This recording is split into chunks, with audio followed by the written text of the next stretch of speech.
It all pretty much started when we were learning about navigational systems in 4th grade, and we were like learning about like all these ships, and we're learning about like wind patterns and currents and stuff. Captains Jay and Carrie Stewart approached me. They've attended the Maine Maritime Academy, and the Maine Maritime Academy is associated with Educational Passages, which is a supporter of this program with these mini sailboats. And they really asked me if I would be interested in working with them in Educational Passages to get a boat for Charleston schools, and they would help us organize the launching of it. So Educational Passages was founded by a man named Richard Baldwin, who avid sailor, and he sailed around the world, and in his retirement he wanted to be able to bring the life of sailing and all of the information that comes with that.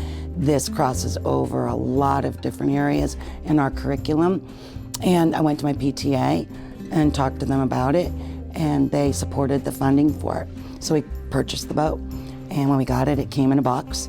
And this program brings local community members and organizations and businesses together as well. We had help with Kurt Oberly and Pete Ferrara, and the kids had input into helping to where things should go, and they put things in a time capsule. And out a whole book, a ABC book of Charleston. We had shrimp and grits recipes, and then we had letters in different languages. We had letters in Portuguese, Spanish, English, and French, because those are the places that we thought the boat would go. The 5th graders really owned and were able to touch the boat and, like I said, fill it with the items in the time capsule.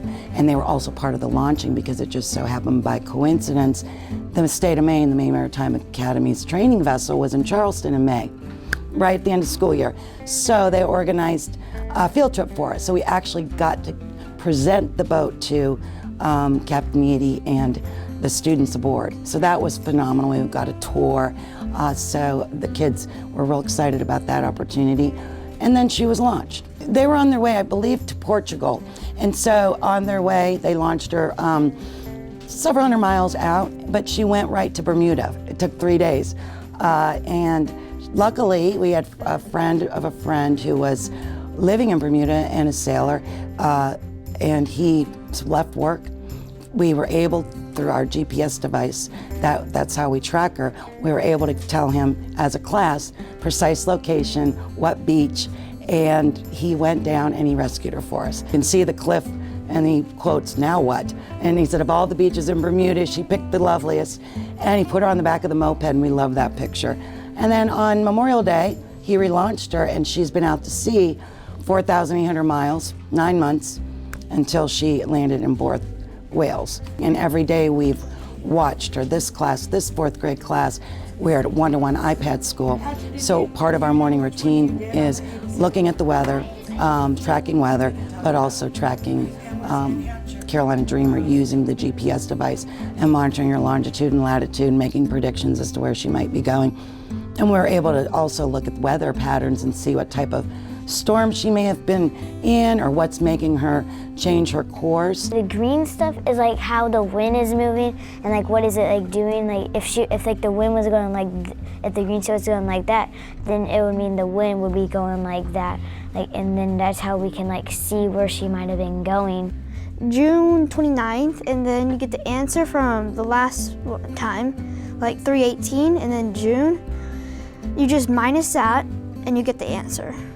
That's how we really got all the answers from how much she went. When she was heading closer to Ireland, then the children and I did it all full-on SOS campaign.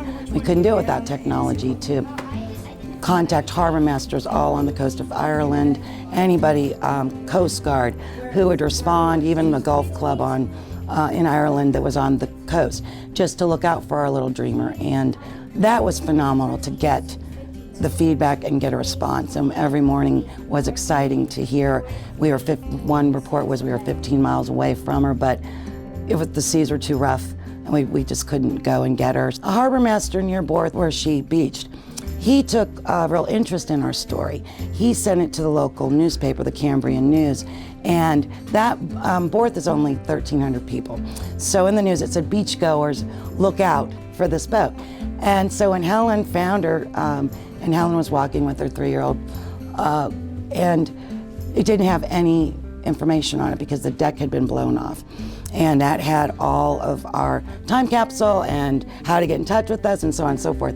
So it was still pinging, as we say, and she put her in the garage, put the Caroline Dream in the garage, stopped pinging, so we were all, okay, what's going on? But we knew then she must have been recovered.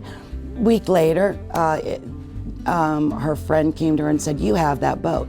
And so that was in the newspaper. So she made the connection, immediately called Dick Baldwin at Educational Passages, and then he forwarded it all on to me. I like the quote that, she could tell that it was a well cared for, well put together boat, just not quite sure what its origins were.